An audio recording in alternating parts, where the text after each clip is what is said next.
And I am back from the World Team Championship. No more Necrons, it's time to Drukhari.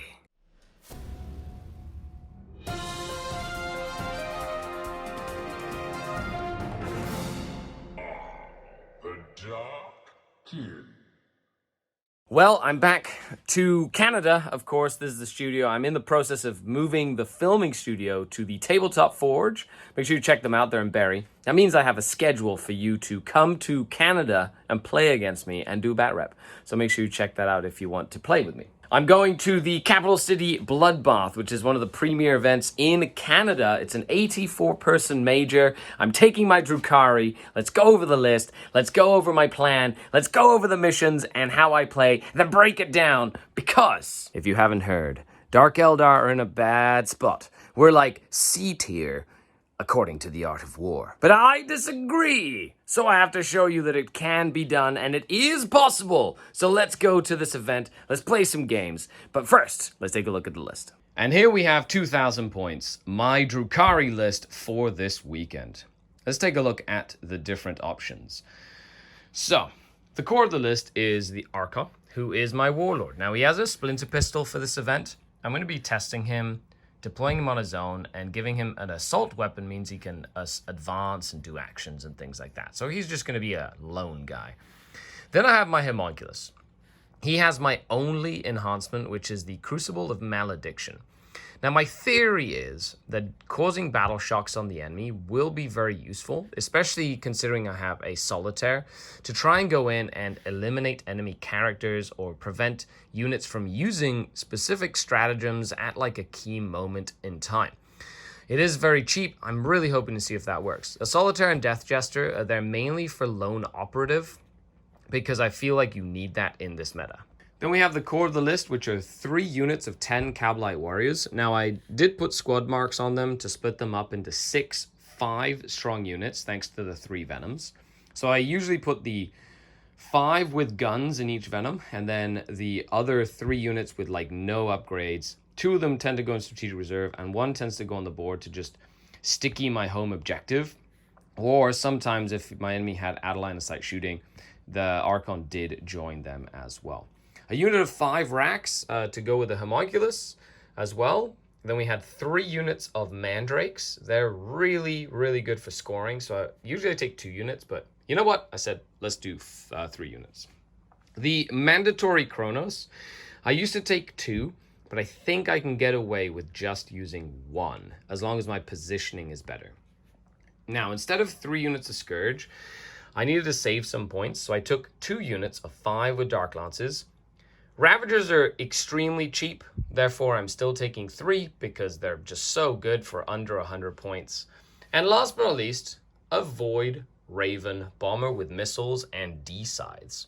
The tech here is anti-Marines, anti-Desolation Marines, anti-Thousand Sun Rubric Marines, infantry mainly, like heavy infantry with the D-side. So hopefully that gives me a good combination of anti-infantry, anti-tank, scoring mobility, scoring for OC, flexibility with characters, a little bit of tricks, some pain token generation, and lots of different units to do objectives with.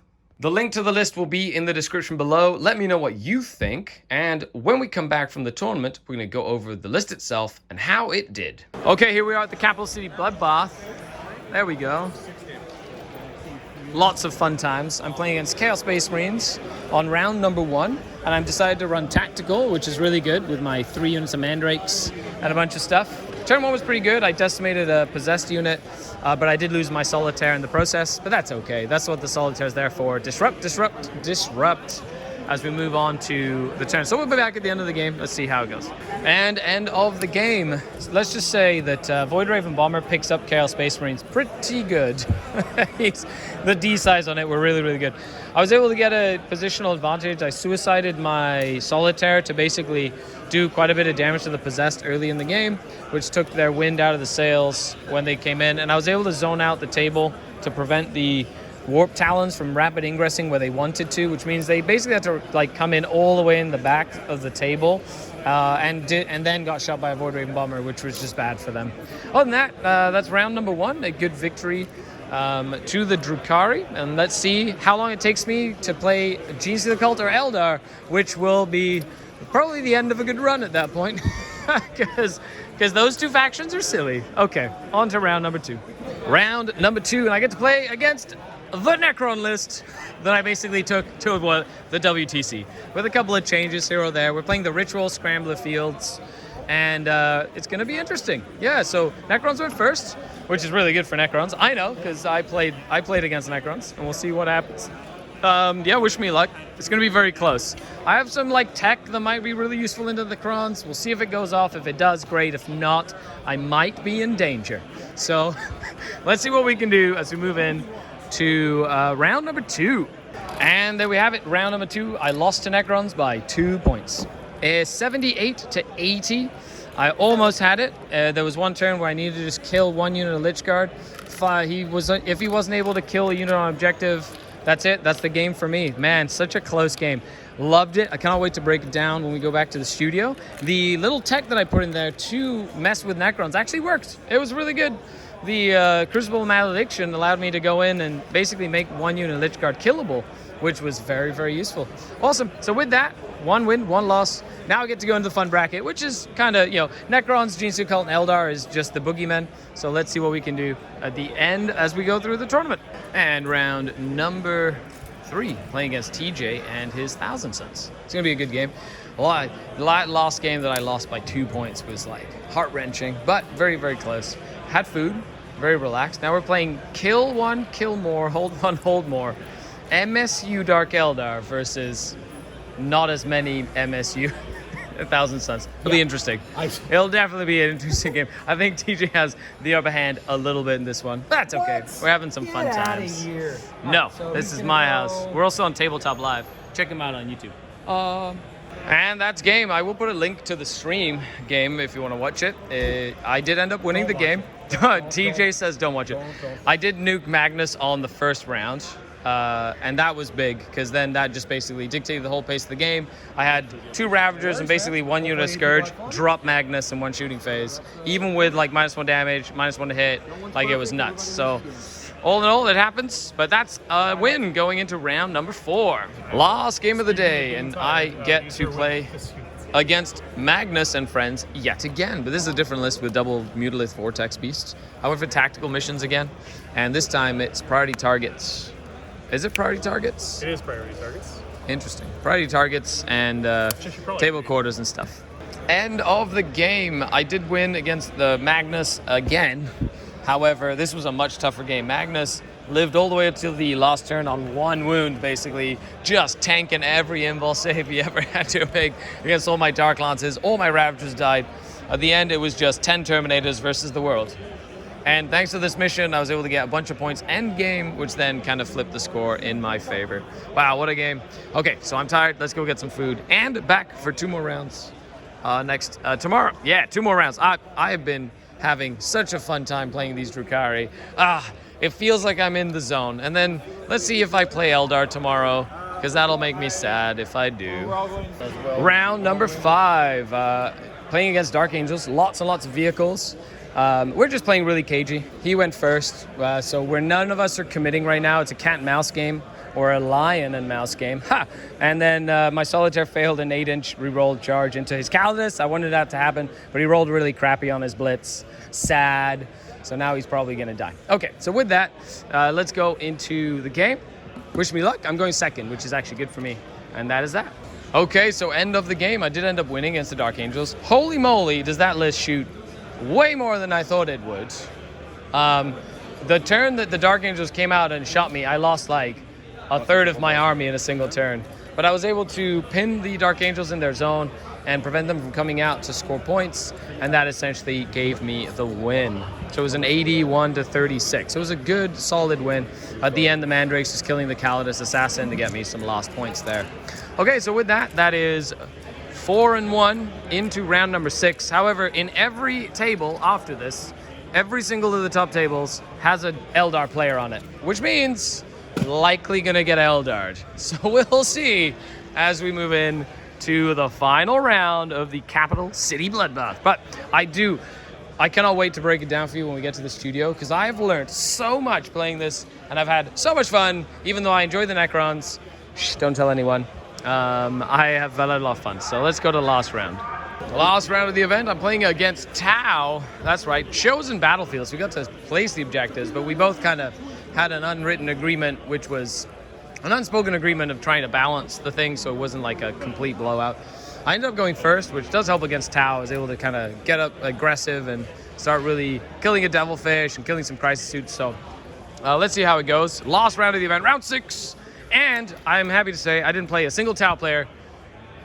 Tau players get wrecked. Eldar players. Eldar players get wrecked. That's right. Boo, Eldar. And that is game. I was able to end up winning into the Tau. Great run. That's 5-1 with Drukhari. But I didn't play into Eldar, so I didn't get Eldar'd.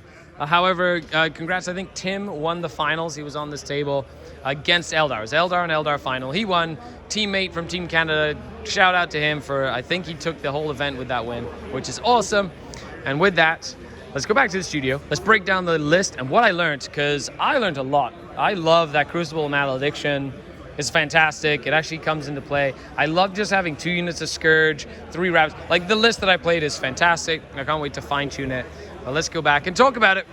And we're back from the event. Thank you so much for watching. I hope you enjoyed it. I had a ton of fun learning so much. Of course, my little Necron award came with me because of the award. It's like this whole thing.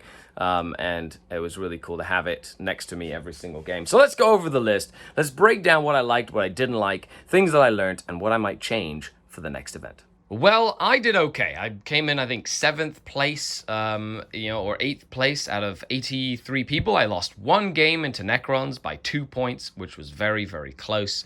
And I feel like I could have gone the entire way. Now, I didn't play Eldar, I didn't play Genestealer Cult, so I count myself lucky. But that was fun. You know what? Sometimes you just have a bunny run where you don't meet any of the top dogs. I'm okay with this. But let's go over the list itself. As for character support, having Vect is very useful for the Warlord.